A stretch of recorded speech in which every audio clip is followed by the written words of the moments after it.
1967, I was a 20-year-old student at the United States Merchant Marine Academy in Kings Point, New York.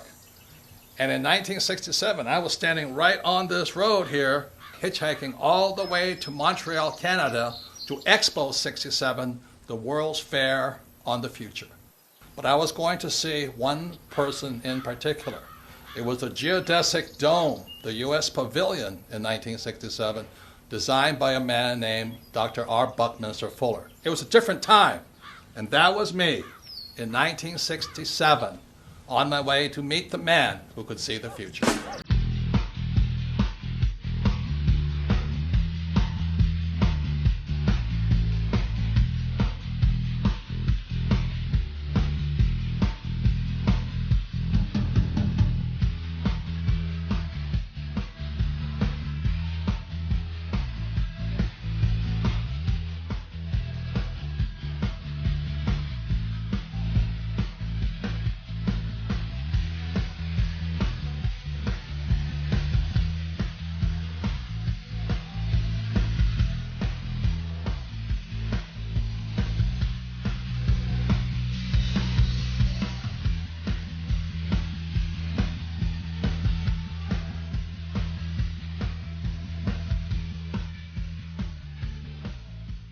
Fuller was a futurist, and he was one of the first persons that systematically defined how you and I can see the future.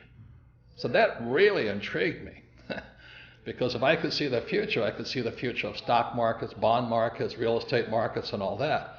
And so I had a very small reason to want to be a futurist. It's all about greed to make money. So then in 1981, I had the opportunity to study with Dr. Fuller up in Kirkwood, California, which is near Lake Tahoe. And I spent a week with him up there. And I realized he wasn't looking at the future of the stock market. He was looking at the future of humanity. But the people running our economy, running the world, running our banks, running our politics, have us on a collision course with disaster. So I went, and once I could see the future, I knew I had to make changes.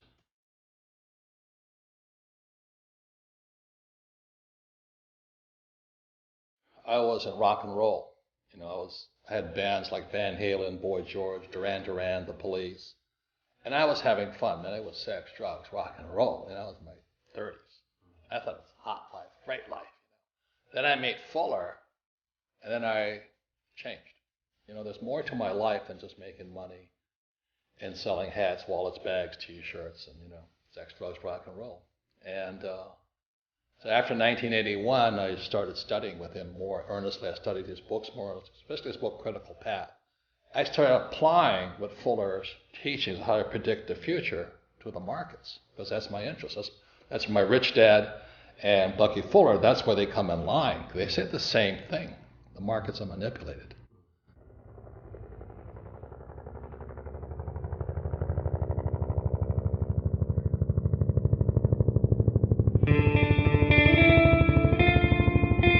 In 1969, I graduated from Kings Point and joined the U.S. Marine Corps and was selected for pilot training in Pensacola, Florida. In 1972, I was flying helicopter gunships in Vietnam. Also in 1972, my rich dad sent me a letter saying that President Nixon took the dollar off the gold standard in 1971. He said, be careful, the world is about to change. So in 1971 was when our wealth began to be stolen.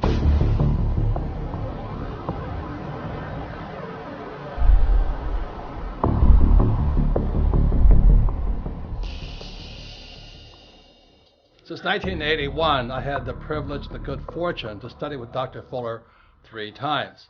And then when he passed away on July 1st, 1983, I really felt a complete loss. Yet a responsibility to pass on the knowledge and wisdom he had taught me in my class. So after 1983, I began to make predictions. And, you know, making predictions is very risky because you sound like an idiot. And in many ways, I sounded like Chicken Little saying, you know, the sky is falling, the sky is falling, the sky is falling. And if you look at what's happening in the world economy today, for millions of people, the sky is falling. So in 2002, I published this book here called Rich Dad's Prophecy. Again, it was 2002, And what this book predicted was the giant crash coming in 2016. So 14 years ahead of schedule, I was making this prediction. But I also made one intermediate prediction behind that, was that there would be a secondary crash before the giant crash of 2016. So this is me on CNN with Wolf Blitzer, looking like a complete idiot, making a prediction on the coming crash. If people start pulling out of the markets in their 50s, in their early 60s, and not having that sort of exposure, we are never going to get to a point where our money lasts as long as we need it to. We need to be participants in this system into our 70s and into our 80s, and then we need a plan for withdrawing those assets, just like we needed a plan for putting those assets in. Yes, and you're putting those assets into those investment bankers that are in financial trouble today. And all I'm saying is, aren't these guys supposed to be the smartest guys on earth? And shouldn't we be careful who we take financial advice from, including the four of us on this panel? Yeah, absolutely. Absolutely. And that's what I'm saying. There's a lot of bad advice. But Robert, you're really that worried about Goldman Sachs and Lehman Brothers? Yes. I'm afraid the Federal Reserve will eventually or come close to bailing them out. That's what I'm concerned about. And that young lady who says the taxpayers are not in trouble, who's going to pay for that bailout again as the taxpayer? Lehman Brothers says it plans to file for Chapter 11 bankruptcy protection. The collapse of Lehman Brothers. Lehman Brothers collapsed. Hundreds of bailed out banks are still struggling to repay taxpayers. Way back in 1997, I published this book, Rich Dad, Poor Dad. And in Rich Dad, Poor Dad, I said three things that got me in a lot of trouble. One was that the rich don't work for money. Number two, your house is not an asset. And number three, savers would be losers. So that was in 1997. And look at what happened in 2007. The real estate market crashed. The government started printing money called quantitative easing, and savers became losers. It's no secret that the California housing bubble has popped with hardships spread wide. Real estate expert Robert Kiyosaki predicted all of this would happen back in 2005, but most people didn't listen. It's the biggest financial bubble in the history of the world. Hoping this wasn't inevitable, but we have had a big jump in foreclosure filings. Let me tell you a little about this. There are 650,000 homes in the United States in foreclosure right now. U.S. foreclosure activity jumped 81% in 2008. With 10 million people lost their homes to foreclosure and were forced out onto the streets. And to this day, millions of people are still underwater. They owe more on their house than their house is worth. You want to know what real estate's going to do? Look at jobs. Right. We still have a bad job situation, so Right. it's still a bad real estate situation. Right. Real estate is only as valuable as there's jobs. What made you write Conspiracy of the Rich? It goes back to why don't we have financial education in our schools? Question: was the financial crisis a creation of a wicked conspiracy? A new online book, Conspiracy of the Rich, The 8 New Rules of Money, exposes what author Robert Kiyosaki says is a twisted tale of how the rich control the world economy through, you name it, the Fed, Wall Street, your schools, and the government that supports these entities. Robert Kiyosaki is the author of the best-selling Rich Dad, Poor Dad series. His first book in the series has held a top spot on the New York Times bestseller list for 6 years running. And he joins us on the program today. Hello, Robert. What is this conspiracy theory? You mean it's a few people at the top handling all of us like puppets on a string? Say it isn't so. Well, I wish it wasn't so, but I've been a student of this crisis since around 1983, and I could see it coming back in 1983. People that are following the old rules, such as work hard, save money, get out of debt, live below your means, and invest in a well-diversified portfolio of mutual funds, you're getting wiped out.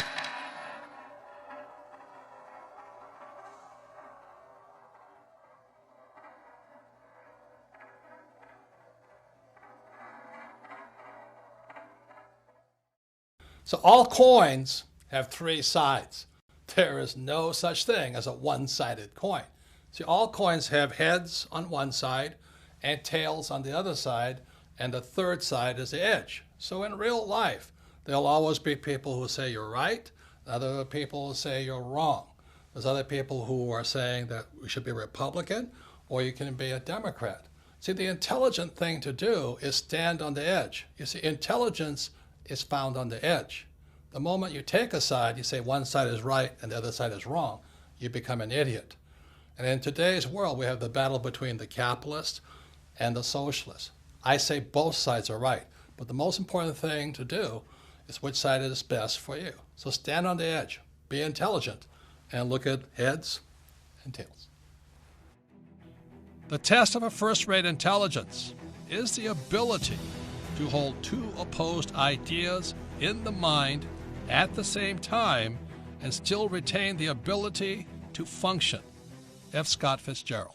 On July 1st, 1983, I was driving down the highway in Honolulu, Hawaii, and it came over the radio, futurist and genius Buckminster Fuller passed away today. And this overwhelming sense of, I had to pull over to the side of the road, all these cars whizzing by, and just cry. I've mentioned the WinStar project, and one of the gentlemen who's involved in the WinStar project is named Buckminster Fuller. He's a very, very dear friend of mine. I consider the genius of our times. And this is a song that I wrote for Bucky that's part of the new album that I'm out in L.A. recording. I suppose that there are those who'll say he had it easy, had it made in fact before. Because he was what they call the grandfather of the future. John Denver talked to him. He was our hope, that he was going to bring about a better world. And so when he died, the question goes, well, who's going to replace him? And thank God I always remember what Fuller said. He says, in 1927, when he was a complete screw-up, he lost his businesses and all this, he says, what can I do? I'm just a little guy. So as I'm sitting on the side of the road, just mourning the loss of what I thought was the man who was going to lead us out of this mess we're in, I realized he was not there anymore. Then I had to ask myself, what can I do? I'm just a little guy. And in '84, I sold my businesses, quit my job, met this beautiful woman named Kim, my friend Blair Singh and I, now Rich Dad Advisors. We all held hands and we took a leap of faith. Went in and said, I don't know what we can do, but we have to do something. And we were broke for years. But we just kept teaching and talking to people what Fuller says and teaching the same things my rich dad taught me of how you never need a paycheck again and how you can find financial freedom versus job security. That's how strong his love for you and me. A friend to all the universe, grandfather of the future, and everything that I would like to be. In 1983, after Fuller passed away, and I read his book, Grunch of Giants, Grunch standing for Gross Universal Cash Heist, I understood what both men were saying.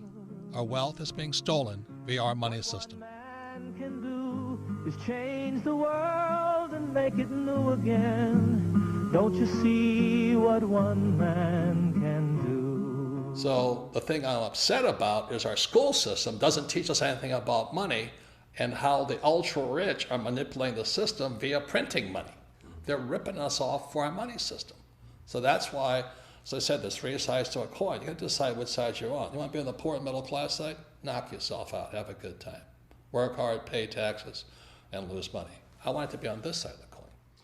The riskier side is the poor and middle class, because the state of the economy today, they're going to keep printing. We cannot survive this thing. The central banks will just keep printing money. And that's good for me because I'm going to make more money, but every time you print money, the poor and middle class get poorer. So that's why I wrote Second Chance. You have to decide where you want to be, I made my decision years ago. I don't want to be on the poor and middle class side. I want to be on the rich side. But I also found the social responsibility to let everybody know the whole picture.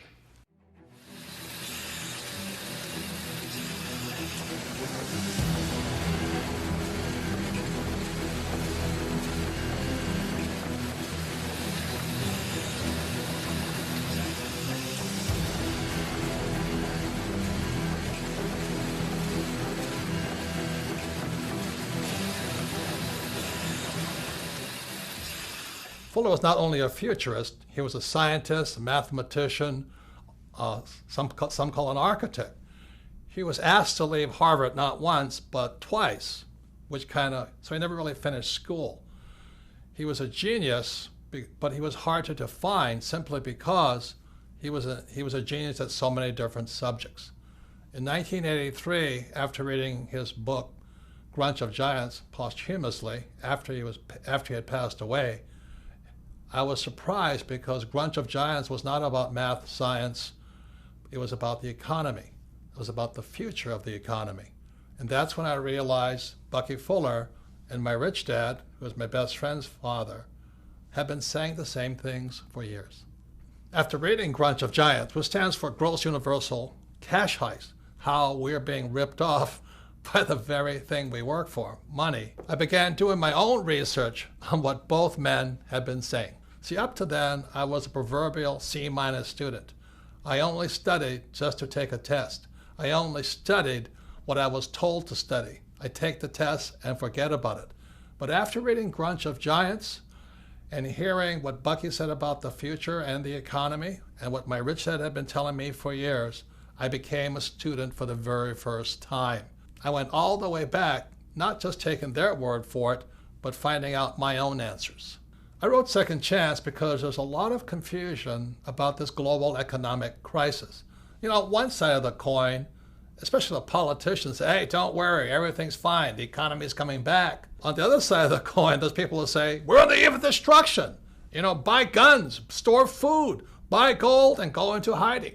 And on one side of the coin, the socialists say, we need more entitlement programs. We need to take care of people. And capitalists say, if we keep giving people money, we're all going to go broke. And today, finally, everybody knows America is deeply in debt. We all know the U.S. is in debt, and this is the chart of the national debt of the United States, somewhere over 17 trillion.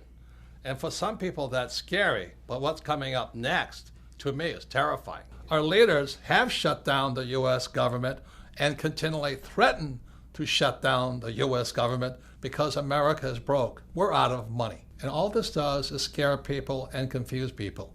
People do not know what to do. And so that's why I wrote Second Chance. I wrote Second Chance as simply as possible. You know that principle, KISS? Keep it super simple. So Second Chance is written very, very simply. There's another saying that goes, you know, a picture is worth 1,000 words. So instead of using a lot of economic terms and financial terms that confuse people, I did my best to use the simplest charts possible, charts and graphs, so you can look at it. Just look at the pictures and you come to your own conclusion. Which way is this economy going? Are we going up or are we going to go down? I left it up to you to decide whether things are good or bad. The great thing about Second Chance and all the pictures in it, a 10-year-old child can look at the pictures. If they do nothing else, just look at the pictures and they go, oh my God, is that what's going on? And then you as a family, hopefully one of you has read the book, can discuss further what the charts and graphs mean. The following are examples of some of the charts you'll find in Second Chance. Remember, a picture is worth 1,000 words. So this first graph is a picture of the purchasing power of the US dollar. You know, people say there's inflation. There really isn't inflation. What's really happening is the purchasing power of the dollar is going down. This makes life harder and harder on those who work for money. So in other words, the US dollar is worth less and less and less. The more the government prints money, the more worthless the US dollar becomes. The government says they won the war on poverty. Well, this chart says differently. Because the US is printing money, what you find out is harder and harder for the poor and lower middle class to earn what's called a living wage. In other words, they can't afford to live. They can't afford a house, they can't afford food, they can't afford transportation. And what this chart shows here is the increased use of food stamps. So while our government says poverty is going down, the reality is that use of food stamps is going up. This means the average American cannot afford to live. And add to this, high-income jobs are being outsourced to countries like China and Pakistan and India. So this is another reason for this next chart here. You'll see that the middle class in America is not growing. What this chart shows you is the middle class is shrinking. So to keep up with these global changes, millions, young as well as old, are going back to school for retraining, hoping to find that high-paying job. Unfortunately, these two charts tell a different story. The first chart here is you see the rising cost of a college education. And as you know, millions of people leave school, both young and old, saddled for a lifetime with student loan debt, the worst possible debt of all. Student loan debt is worse than a mortgage, credit card debt, or a car loan. Simply said, student loan debt is debt for life. That is inhumane. How dare we saddle our students with debt for the rest of their lives? It's criminal. So education is more important than ever before, but look at what happens to college graduates. Instead of their wages going up, this chart shows you that their wages are actually coming down. And even worse than all that, you graduate and you learn nothing about money.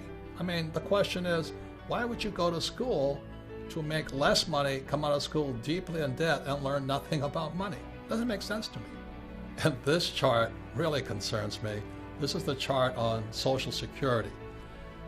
If you look at this chart, you notice just around 2012, the Social Security Trust Fund goes bankrupt. It starts operating in the red. Simultaneously, in 2012, 10,000 baby boomers turn 65 every single day, just as the fund goes broke. How are we going to pay for this?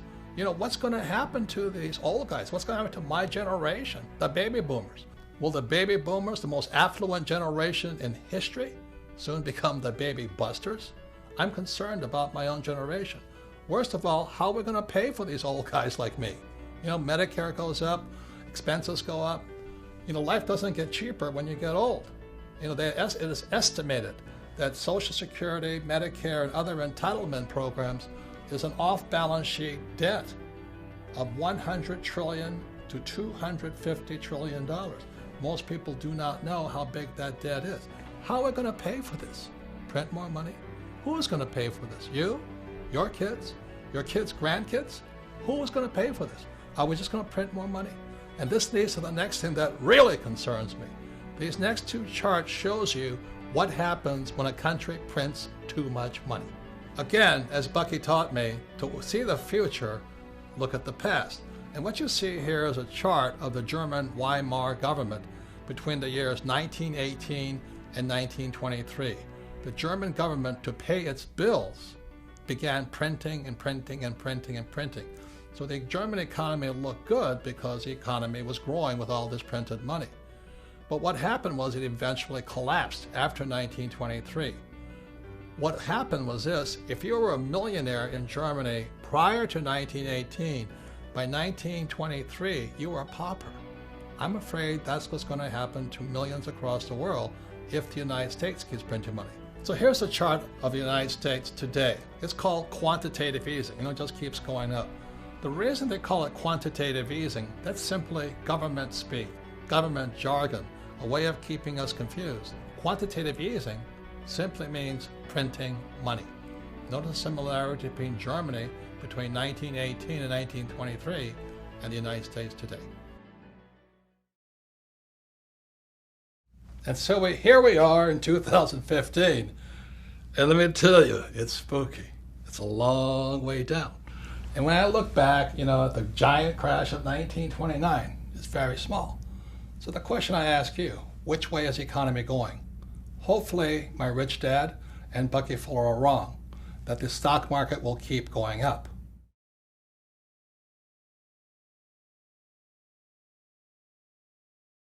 Looking for a savior, the German people elected Adolf Hitler Chancellor of all Germany in 1933.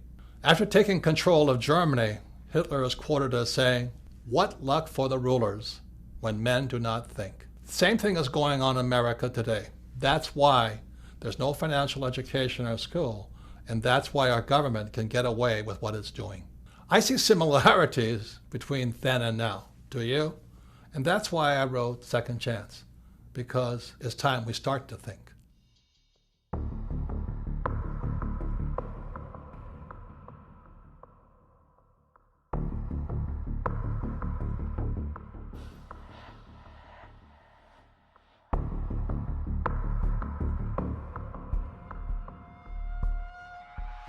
As I said in part 1, in 1971, President Nixon took the dollar off the gold standard, and the dollar became debt, and the U.S. could now print money. I have directed Secretary Connally to suspend temporarily the convertibility of the dollar into gold or other reserve assets. The problem is our education system never changed after 1971. You see what low grade you made on your weekly mathematics test? More than half of you failed. Most of those who passed just got by. Nobody had 100%. And now we have this gap between the rich and everybody else. And this is dangerous. The gap between the rich, poor, and middle class is too wide. And for the first time, the American dream is disappearing. Instead of the American dream where everybody become rich, many people in America and throughout the world are angry at the rich. You know, today some politicians are saying, look at the gap between CEO pay and employee pay. Well, that is the American dream, to get rich. Do you get angry at the Kardashians for making million? Do you get angry at sports stars for making million? Do you get angry at rock stars for becoming rich? Look, if you're gonna get angry at somebody, get angry at our school system. Look, this is not an economic crisis. This is a crisis in education, which is why I always ask, why is there no financial education in schools? That's where the gap is caused. You can't give people money and expect the gap to get closer. That's crazy. So this next section, you will find out from me, if I ran the schools, this is what financial education would look like. So now we're in part 3 of Second Chance, and part 3 is about what is financial education. Because you see, education also comes in 3 sides. On one side, you have traditional education, and on the other side, you have financial education. And our job is to stand on the edge and figure out what's best for you and me. I mean, what are you going to do about the financial crisis? Are you going back to traditional education, or is your second chance found in financial education? So traditional education is like my poor dad's education, which is go to school, you get a job and become an employee, you save money, you work hard, you get out of debt, you buy a house, and you invest for the long term in the stock market. And that's traditional education. And on the financial education side, which is my rich dad side, it's opposite. And that's what makes it hard for most people, because it's opposite. On rich dad's side, it's become an entrepreneur, somebody who hires employees. You understand debt, because debt makes the rich richer. You have to understand taxes, because taxes make the rich richer. And also you must understand markets. Yes, you must be able to make money when markets are going up and markets are going down. See, my concern is if there is this large crash coming, if markets come down, it's going to wipe out these guys on the traditional education side. So the question for you is, which side is best for you? For your second chance, is your second chance going to be found going back to school, traditional school, and getting a high-paying job, or being on the financial education side and learning to have money work for you? Which is best for you? So actually, financial education can be pretty easy. My financial education began when I was just 9 years old. It was when my rich dad, who was my best friend's father, he would teach his son and I about money playing the game of Monopoly. And we all know the great formula for Monopoly. It's 4 greenhouses, 1 red hotel. So I would play, rich dad, his son and me, we would play Monopoly all day long, and then I'd go home. The difference was my rich dad was kind of talking to us, teaching us to think like rich people. He was like a teacher, a coach, and a mentor as we played Monopoly. And then I'd go home to my poor dad, and he'd say, "What you been doing all day?" You know, I'd say, "Well, I've been playing Monopoly." "Ah!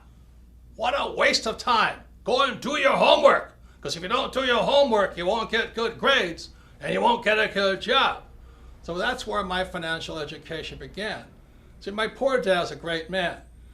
He graduated from the University of Hawaii in less than 2 years. He went on to Stanford, University of Chicago, and Northwestern, ultimately getting a PhD and becoming the head of education for the state of Hawaii. So he was academically smart, but he had no financial education. On my rich dad's side, my rich dad never finished school, but he understood how to play the game of Monopoly. So he taught his son and me, starting at age 9, and we played that game probably 1,000 times over the years. We played it until I was in my 30s with Rich Dad. And today, what I do, and my wife does, is we play Monopoly in real life. So this is my question to you. For your second chance, is it time for you to start playing Monopoly in real life?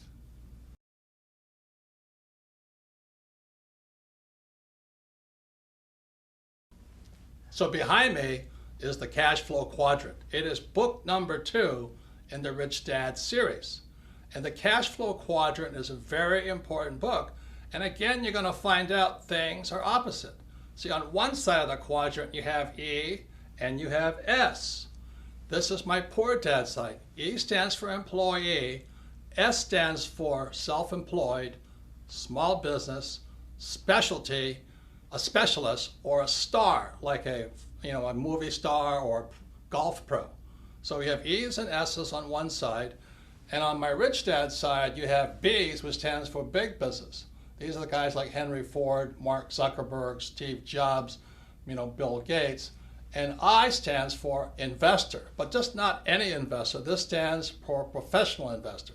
See, most people who invest on the E and the S side, they invest in 401ks, they invest in IRAs and Roth IRAs. These guys are passive investors. When we talk about investor, we're talking about proactive, professional investors. So on this side is my poor dad side, E's and S's, and on this side are B's and I's, and this is my rich dad. So when I was a young man, I had to decide which side was best for me, E or S, B or I.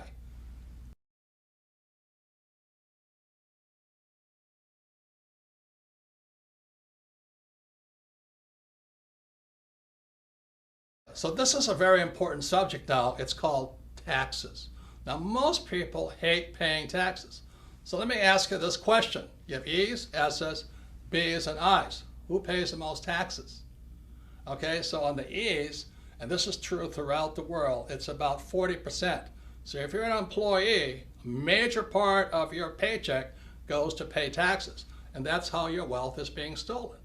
If you're an S, which is self-employed, movie star, or a specialist like an accountant, attorney, or a doctor, you pay 60% and higher. So the E's and S's pay the highest taxes possible, and these are the people who went to school and they're told to work hard for money. On the B and I side, which is the rich, the B's pay 20% in taxes. They pay much less, and the I's, the professional investor, pays as little as 0% in taxes. So some of you are saying this is not fair. And I can understand that because most people are on this side looking at this side. But let me just say this to you. Tax laws are fair. You see, tax laws don't care if you're rich or poor. You can be rich or poor and still pay 0 taxes. You can be rich or poor and pay 20% in taxes. See, what is not fair is the lack of financial education in our schools. So these people on this side have no idea how these guys are making much more money and paying a lot less in taxes. So let me just say this. For those of you who have read Rich Dad, Poor Dad, or if you haven't, look at Rich Dad, Poor Dad one more time. Lesson number 1 from my rich dad was this: the rich do not work for money. See, these guys here on the E and the S side, they work very hard for money, and they pay the highest taxes. What Rich Dad said on the B side, you should have people work for you so you pay less taxes. And the I side, your money works hard for you. Other people's money works hard for you, so that's why you pay less in taxes. And that's what financial education should include. You must know the difference between why some people pay a lot of taxes and why others pay very little. So my question for you is this: which side of the quadrant is best for you for your second chance? Second Chance is an in-depth learning package, primarily for people who want to know more about the B side and the I side. And if you see this bug back here, this is called the Rich Dad Radio bug, because you are who you hang out with. You know, if you're an idiot, you hang out with idiots. And if you're a crook, you hang out with crooks. And if you're a rich person, you hang out with rich people. So the Rich Dad Radio bug here means you can learn more if you want to learn more from people who are really doing the real thing. You see, the reason most people struggle financially is they take financial advice from salespeople. They're called, you know, stockbrokers, real estate brokers, and insurance brokers or financial planners. As my rich dad said, the reason they're called brokers is because they're broker than you. They need your money. So when you see this bug here, it's called the Rich Dad Radio, and it's in Second Chance, and you can listen in. You can drop in on conversations between really successful so-called rich people who are doing the real thing on the B and the I side. For example, if you want to learn more about how the rich pay less in taxes, the Rich Dad Radio bug has a conversation with my tax advisor, Tom Wheelwright. If you want to learn how debt makes the investor richer, listen in on that conversation. They're about 45 minutes long. They're just great information packets. You just drop in and listen to what rich people are really saying. And for those of you who have young people, we have my friends Donald Trump Jr. and Eric Trump, sons of Donald Trump the Great, and they talk about how their dad did not spoil them, but trained them to be entrepreneurs, not employees. So this Rich Dad Radio bug is part of your in-depth learning package included in the book Second Chance. Remember, you are who you hang out with. Birds of a feather do flock together. So in 1994, Kim was financially free. She was only 37 years old, and I was 47 years old. So people kept asking us, how did you guys do it? And so we told them we just played Monopoly in real life, but that didn't satisfy them. So by 1996, Kim and I developed the cash flow board game, as you see behind here. And many people say the cash flow board game is Monopoly on steroids. As I said, my financial education began when I was 9, playing Monopoly with my rich dad. So let me give you some of the opposites that found on the cash flow board game. This is one big opposite. In the middle of the game, you see this thing called the rat race? That's where most E's and S's wind up. They go to school, they get a job, or they become a doctor or a lawyer, and they wind up in that rat race, you know, working really hard, paying a lot of taxes, giving their money to the government, giving them money to Wall Street via their 401k or IRA, and they just spin that little rat race. But that's not what the rich do. So those on the B and the I side, they invest in what's called the fast track. Again, everything is opposite. You can either run your life inside the little rat race, or you can be a B and the I on the fast track. Everything is opposite. There are a number of other things that make the cash flow board game Monopoly on steroids.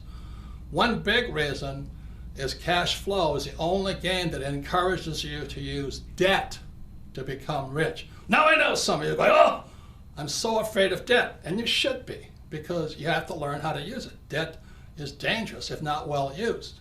So cash flow actually encourages you to use debt, but this is the best thing. You use debt with play money. If you make a mistake, it's only play money. Try doing that in real life. You make a bad mistake with debt, and you're wiped out.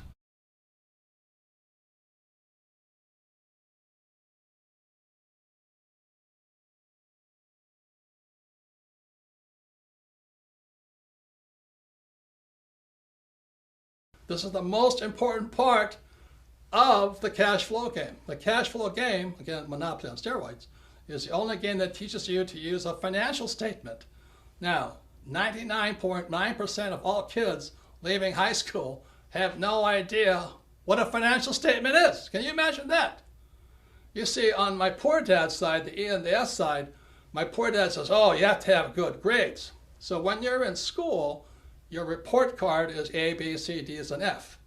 So my rich dad on this side said, on the B and the I side, your report card is called a financial statement.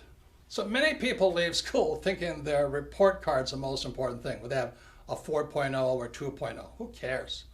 What really counts is your financial statement. Now, if I was to grade our political leaders on their financial intelligence, I would give them an F. That's all the politicians, from the president on down. They should be fired for running the economy into the ground. And what about all the bankers who really cheated a lot of people? They should get an F. You know, they're the people that actually tell you to invest for the long term in savings and in the mutual funds. They should get an F for bad information. And what about the school system? Now, I'm not blaming the teachers, but the academic system of America, if they have a financial report card, I'd give them an F also, because they're failing to educate people and prepare young people for the real world. Remember, the banker wants to see your financial statement. But the people on this side, they're still living in the past. Oh, I'm an A student, you know, I have a 4.0 average. Well, your banker doesn't care. Your banker wants to see your financial statement, because your financial statement is your report card when you leave school. But if 99% of high school kids have no idea what a financial statement is, no wonder we're in economic trouble. A couple more things. When you look at the financial statement, you'll see over here it says income. E's and S's always want, oh, I want a high-paying job. I want a high-paying job. They want income. What makes the rich richer is they focus on the asset column. It's the asset column that makes the rich richer. So the beauty of playing the cash flow game as many times as possible, it's like the fundamentals. It's training you to think like a rich person and think about acquiring assets, not high-paying jobs, which are taxed. So this is some of the most important things about the cash flow game, is your focus will be on assets, not income. And it'll train you to think like a rich person, not a poor middle-class person who wants a high-paying job. So this is the power found inside the cash flow game. Kim and I designed this game in 1996 to have people teach people. I'm telling you, this works. This is what Kim and I did to retire in less than 10 years, because we focus on assets, not a high-paying job. And the cash flow game can do the same thing for you, to train you to think like a rich person, not like a poor middle-class person looking for a high-paying job. For those of you who are considering a second chance in the B quadrant or the I quadrant, I'd like to introduce you to my sweetheart Kim, because the B quadrant and I quadrant is not for everybody. But this is my sweetheart. The smartest decision I've ever made was getting married to Kim. It's a blessing, almost 30 years now. Almost 30 years. And when I met Kim, she was an employee in an advertising agency. But I was most impressed was you were going for the B quadrant. Yes. And you had a little network marketing business. Yeah, I knew very early on I did not want to be an employee. I didn't really know what the options were, because I was always around employees growing up. But I got introduced to network marketing while I was working in advertising, and I thought this would be a good idea for me to start to learn what it is to be a business owner. So I got set up with this network marketing company. I was representative, and it was a great, great, great learning experience for me and to what it takes to be an entrepreneur, because if I didn't make the sale, I didn't get any money. And I had to get very creative on how I was going to sell, because of course, like most network marketing, you go to your family and friends and that runs out pretty fast. So then you've got to go find new customers. So I would set up my little salons at fitness clubs and different places throughout Honolulu, and I would continue to sell. And I'd also learn how to sell and what worked and what didn't work. But it was probably one of the best business trainings I could have had early on. And you had to teach other people how to sell in a role. Exactly. Yep. You had to teach others. You had to learn about leadership. So network marketing for me was a great way for me to discover if I wanted to become an entrepreneur. And so when I met her 30-something years ago, I said, man, she's got beauty, she's got brains, and she loves business. I do love business. And we've become business partners for 30 years now. I wouldn't be here without her today. And she and I developed the cash flow board game. For those of you who want to find out if you want to be a professional investor versus a passive investor, if you're tired of 401ks and IRAs and Roths and all that other stuff, that's what we developed the cash flow game for. Yes, and so we developed the cash flow board game basically to teach people what it was Robert and I did to become financially free. Yes, so we recommend network marketing if you want to move into the B quadrant, and for those interested in becoming professional investors, check out the cash flow board game. So I actually have a business degree, a college degree in business, but I have to say, getting into network marketing, I learned more about what it takes to be an entrepreneur than I ever learned in my 4 years of college. So once again, education is more important than before, but as you can see, there's different types of education. There's traditional education on one side and financial education on the other side. Well, the same is true with learning. There's more than one side. And back in 1969, educational psychologist Dr. Edward Dale, again in 1969, created this thing here called the cone of learning. And on the cone of learning, you'll find out there's more than one way to learn. When we look at the bottom of the cone here, what you'll find, there's two ways of learning. There's reading and then listening to words or listening to lecture. This is my poor dad's way of learning. To me, as a kid, it was boring, boring, boring. At the other end of the cone of learning, you'll find the best way to learn is to do the real thing, but just below that is a thing called simulation. Simulation is another word for games or practice. We're simulating doing the real thing. So at the top of the cone was the way my rich dad taught me. At the bottom of the cone is where traditional education or my poor dad tried to teach me.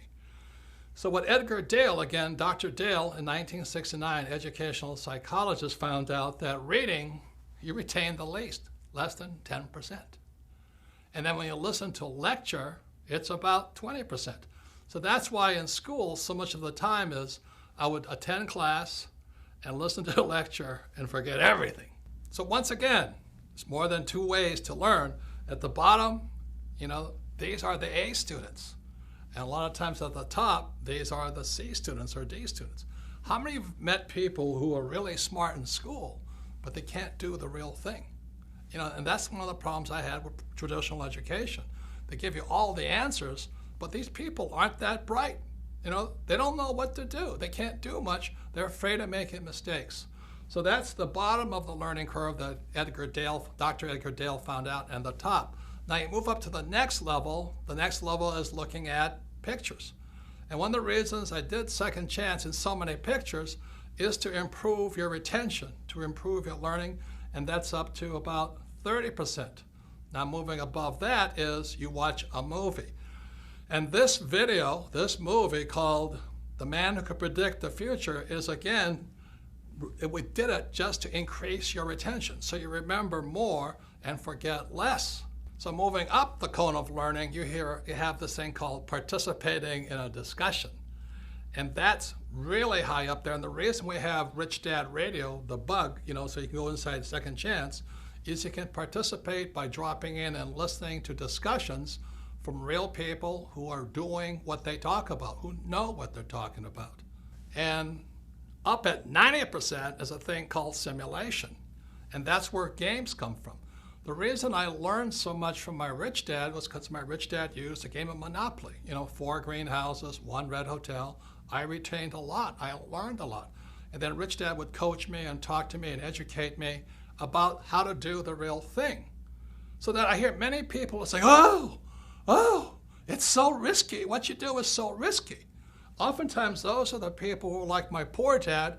They did well in school, a lot of times A students, many times accountants and attorneys and doctors, but they've only learned how to learn from reading and from lecture. And when it comes up to this level here, which is practice in the simulation, playing the game, and then doing the real thing, then they say it's risky.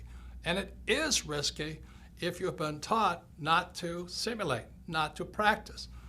You see, the way we as humans are designed to learn is by making mistakes. For example, a baby learns to walk by standing up, falling down, standing up, falling down. Then after they learn how to walk, then they learn to run. Then they get on a bicycle, and again, they fall off, stand up, fall off, and then they learn how to ride. But our school system, especially down at the base level here, the reading and lecture, is if you make a mistake, they punish you. They always punish you for making a mistake. That's why so many of these really smart people can't do anything, because this is what Edgar Dale is talking about. It's simulation and then doing the real thing. So what I suggest is you read this book, listen to some of the lectures, watch this video in entirety, discuss it, participate in it, listen to what the experts are saying, and then you may want to play either Monopoly or the game Cash Flow and play it and play it and play it again until it sinks into your head. and then you do the real thing. That's what I suggest. But if you're afraid of making mistakes, which is what these people like my poor dad are, what if I make a mistake? If I make a mistake, I'm stupid, I'm stupid. Well, that's what's wrong with the school system. That's what's wrong with traditional education. They punish you for making mistakes. Now you look at it this way, I love flight school. I love learning to be a pilot and getting ready to go to Vietnam. The reason I like flight school in Pensacola, Florida and Camp Pendleton, California was because we simulated in preparation to doing the real thing. So this is what flight school looked like. We go to school in the morning, we'd listen to real instructors lecture us, then we'd fly in the afternoon. So study in the morning, fly in the afternoon, and then we did the real thing in Vietnam. Now, one of the things we practiced was crashing. It seems strange to people, but we as Marine pilots practice crashing, practice emergency, crashing, emergency, emergency, emergency. So when the real thing happened, when I was in Vietnam, I went down 3 times, and this is what a picture of a helicopter gunship looks like going into the water. When it happened, it was frightening, but we knew what to do. We were not killed because the Marine Corps and Navy flight school teaches us to practice, practice, practice, crashing, crashing, crashing. And that's what you'll learn in Monopoly or the cash flow game by listening to our coaches or listening to the radio show or listening to real instructors who are doing the real thing. Then you're ready to do the real thing. So is investing risky? Is starting your own business risky? Yes. But what is worse is by just knowing the answers and reading books and not knowing how to do the real thing. So the purpose of Rich Dad was we want you to simulate, practice, and learn. You know, today I'm reading constantly, and I'm going to classes constantly, and I'm also practicing, making my mistakes, learning from my mistakes, and doing the real thing. That's the way humans are designed to learn. The trouble is our government and our economy and many of our businesses are run by people who only know how to read and only learn by lecture. And that's why we're in severe financial trouble today. So once again, education has more than one side. It is important you read, but as well as you practice and do the real thing, because that's where real learning takes place. As a set of pictures worth 1,000 words, I did my best to keep it super simple so you can decide what's best for you. You see, we're all different. You know, what I do with my money is different than what you should do. For example, because I have financial education, I don't save money. I love debt. I use debt. I understand the tax law, and I don't invest for the long term in a 401k in the stock market. I won't do that, but it might be the best move for you. So again, when you read Second Chance, you can sit there and look at it and go, well, what's next for me? Since most people have no financial education in our schools, most people have to wait to be told what to do. Second Chance gives you the opportunity to decide what's best for you. What one man can do. So in 1983, after Dr. Fuller passed away, I had to ask myself, what can I do? I'm just a little guy. But then I realized what I could do is teach the world what my rich dad taught me. So my question to you is, what can you do? Don't you see what one man can do? As shaded as his eyes might be, that's how bright his mind is. That's how strong his love for you and me. A friend to all. As we all know, 2016 will soon be upon us. We have about 1.5 years to find out if Rich Dad's prophecy and Bucky Fuller's predictions will come true. Let's hope they were wrong. Yet as you all know, if you saw in part 1 on CNN with Wolf Blitzer and Bloomberg and other TV stations, I did get it right. As predicted in Rich Dad's prophecy, there would be a preliminary crash prior to the giant crash of 2016. And that preliminary crash came in October 2007 when the Dow hit 14,000 and headed down and led to the crash and economic crisis we are in today. The crash of 2007 was a warning. It was meaning, get prepared. Unfortunately, Grunch is not making any changes, but the good news is you can. So that's why I wrote Second Chance. There are things that you can do to not be a victim of the coming giant crash, whether it comes in 2016 or a few years later. But it is coming. See, crashes can be good because crashes, like a coin, has three sides. You know, you can stand on the edge and look and say, well, which side of this crash do I want to be on? You know, on one side, the crash will wipe out millions of people, just as the crash of 2007 did. On the other side, you can look at what the smart people are doing, is you can say, oh my God, this is my chance to make tremendous headway. I can get rich instead of get wiped out like everybody else. So again, a crash has three sides.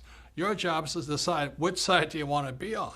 You want to be on the side that gets wiped out, or you want to be on the side that makes fortunes because of it. See, the good news is, after 2007, many companies and many individuals started making changes. They said, look, we got to do something different.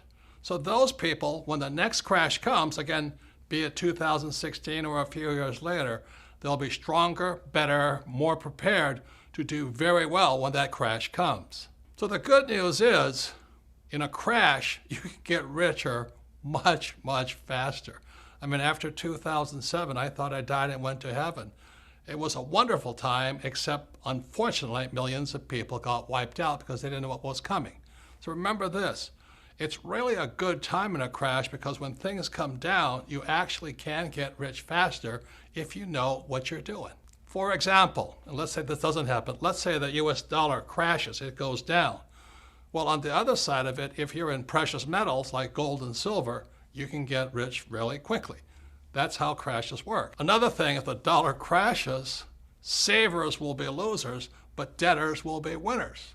That's what we're coming up against in 2016. And if there is a crash in 2016, unemployment will go through the roof, which is bad for most people. But what will happen also is millions of people will want to join a network marketing company, or they'll finally want to learn to be entrepreneurs rather than employees. So there's good and bad, always three sides to every coin. So let me explain to you what's happening. On page 319 in Second Chance, you will find out why savers are losers. But let me add another layer of expertise to you. So let me get my flip chart and I'll explain to you why savers are losers today. So now don't check out on me right now. I know this may look a little confusing, but I promise you I'll make it as simple as possible. But this is how grunge is ripping off people today. This is what my rich dad saw back in 1971 and Bucky Fuller saw, which he wrote about in 1983. So this here is an equation called the exchange of money. Again, don't check out on me, hang on, but you'll understand how how grunge rips you off if you save money. So this M stands for money supply. Now why that's important is because after 1971, they could print as much money as they liked, okay? V stands for velocity, how fast your money is moving. So people who save money and people who invest for the long term, ILT, their money has no velocity. That's why savers are losing. They're printing all this money and your money is sitting still. Now what the banks have to do is they have to give the money to people like me who are in the B and I quadrant. These are the E's and S's. These are the B's and I's. So your money is not moving. They really do not need your money. What they need are people like me to borrow money, because the only way the bank makes money is they give money to me, I borrow it, and I pay them a little bit of interest. So this is amount of money, money supply, this is velocity of money, and after 1971 they didn't need your money. Now this equation is really important here. It's P times Q, sometimes called price and quantity. In other words, they call this nominal GDP. The reason Fuller and my rich dad could say you're getting ripped off is because this now in America is moving to China, Pakistan, India, Africa, Mexico. In other words, our production is being moved overseas. You remember when I was a kid, Ford Motor Company had human beings, making cars. Today, they're robots making cars. They don't need you. And where are those robots made? Those robots are not made in America. They're made in China, Pakistan, India, Mexico, which is good for those countries. God bless them. But unfortunately, every time you want more money, P stands for price, the big corporations like Nike, like Apple, like General Electric, they just move the jobs offshore. So that's what's really wiping out people today, is that you want more money, they're going to move offshore. And that's what's really killing people today. So if you don't understand this, don't worry. Part of it is inside Second Chance. But this is the equation. After 1971, they don't need your money anymore. That's why they don't pay any money for your savings. They don't need it. But they do need people like me who can use debt. And what the grunge is here is they're just the big corporations. They're not really U.S. corporations. You know, that you think Apple is a U.S. corporation? It's not. You think General Electric's a U.S. corporation? It's not. You think Nike is a U.S. corporation? It's not. So you sit there waving the American flag, but our jobs and our factories are going overseas. And so what they tell you to do is to save your money, invest for the long term, and you're getting screwed because your money is not moving. So let me give you one more example of what's happening with your money like this. Let's say I had a restaurant, and in a night, I serve one setting of tables. One set of customers come in. I make X amount of money. But what velocity means, you want to serve 2 sets of people, 3 sets of people. And that's what velocity means. If your money is parked in a savings account or in a long-term, investing for the long term, you're getting screwed. You're getting screwed because your money is not moving. There's no velocity. So on page 319 in Second Chance, I write about what I do. I'm not recommending that you do it, but what financial education allows me to do is I keep my money, but it's not really my money. It's your money moving. And that's one reason the rich are getting richer. And again, this is how grunge, this is how Fuller and Rich Dad could predict that your wealth was being ripped off by the biggest banks, our corporations, and our school system. So this is the thing called the velocity of money. Your money is not moving. That's why you're being ripped off, because they keep printing more of it. And if the stock market crash, the people who don't move their money get wiped out. So if you don't understand this, don't worry. 99.99% of the people don't. In fact, the economist in my economics class who taught me, they didn't understand it either. They don't understand this because most economists, they save money and they have a retirement account. They have to be an investor, a B or an I, to understand this. So if you don't understand it, the reason this video is made available to all of you is sit down with your friends, 2 or 3 friends, watch this video, discuss this, discuss the whole video. Do it 2 or 3 times because repetition is how we learn. Every time you watch this video, you'll learn a little bit more. So if you don't understand this, don't worry about it, because the economist who taught me this when I was in business school, he didn't understand it either, because he saved his money and he invested for the long term in the stock market. And what the rich are doing is to keep the speed of their money, the velocity of their money up. Please discuss a number of times and you'll see a whole nother world. So the people that pay the highest taxes, again, are employees in the E quadrant, self-employed in the S quadrant, savers, and employees with 401ks. These are just examples of the ways grunge rips us off, steals our wealth, just because we have no financial education in our schools. That's criminal. If Fuller's predictions are true, the next 20 years will not be like the past 20 years. So for those of you who think your job is safe, think again. For those of you who think your savings are safe, think again. And for those of you who think your college education will save you, think again. The next 20 years will be unlike anything like the past 20 years. So be prepared.